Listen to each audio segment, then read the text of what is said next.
Story of Forest Animals. Also a story for all of us. Part 25. Nobody can compete with your body height and your strengths if you choose to exercise them. Oh no, I actually don't like to fight with my neck and legs. That's right.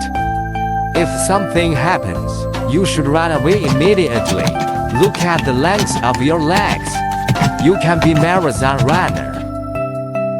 Terrific. Let me exercise my running every day from now on.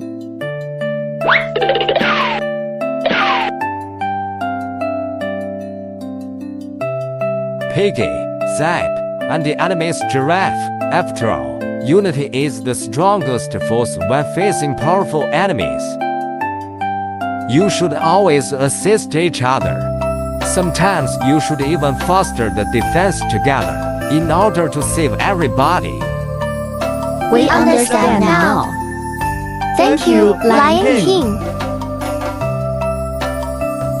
Unity is the strongest force when facing powerful enemies.